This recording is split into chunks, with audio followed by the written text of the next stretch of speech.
Hello guys, কেমন আছেন? আশা করি সকলে অনেক অনেক ভালো আছেন। তো এখন থেকে আপনার ইমোতে কেউ কল দিতে পারবে না আপনার অনুমতি ছাড়া।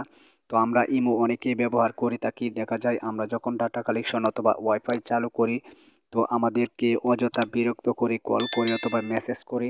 তো এখন থেকে আপনার ইমোতে কেউ কল দিতে পারবে না, তো আপনার অনুমতি ছাড়া। তো কোনো অ্যাপ ছাড়া এই কাজটি আপনি খুব সহজে করতে পারবেন। তার জন্য আপনারা চলে যাবেন সেটিংসে। তো সেটিংসে আসার পর আপনারা এখানে নিচে দেখতে পারবেন অ্যাপস নোটিফিকেশন অথবা অ্যাপস ম্যানেজমেন্ট। এরপর আপনারা এখানে দেখতে পারবেন অ্যাপ ইনফো। তো আপনারা অ্যাপ ইনফো এখানে ক্লিক করবেন। এরপর আপনারা খুঁজে বের করবেন ইমো। তো আমি ইমো বের করে নিচ্ছি। এরপর আপনারা ইমো সিলেক্ট করে দিবেন। এরপর আপনারা দেখতে পারবেন নোটিফিকেশন। তো আপনারা নোটিফিকেশন এখানে ক্লিক করবেন।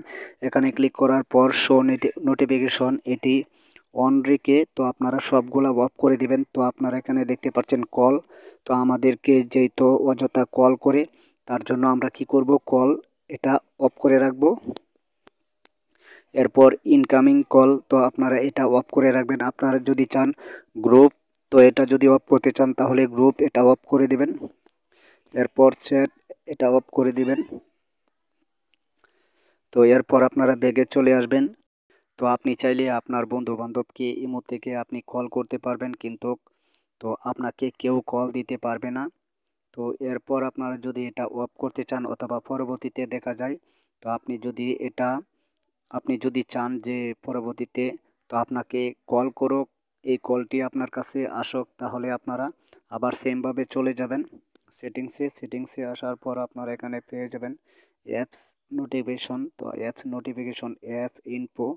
এরপর আপনারা খুঁজে বের করবেন ইমো।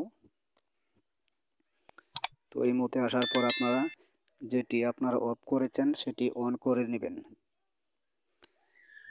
তো এটা সেমভাবে আপনারা অন করে নেবেন, তাহলে আপনার ইমোতে কল আসবে। তো বন্ধুরা, ভিডিওটি দেখে যদি আপনাদের কাছে ভালো লাগে অবশ্যই লাইক করবেন, কমেন্ট করে জানাবেন ভিডিওটি কেমন হলো। যারা এখনও পর্যন্ত আমাদের চ্যানেলটিকে সাবস্ক্রাইব করেনি অবশ্যই সাবস্ক্রাইব করে পাশে থাকা বেল বাটনটি অন করে দিবেন প্লিজ।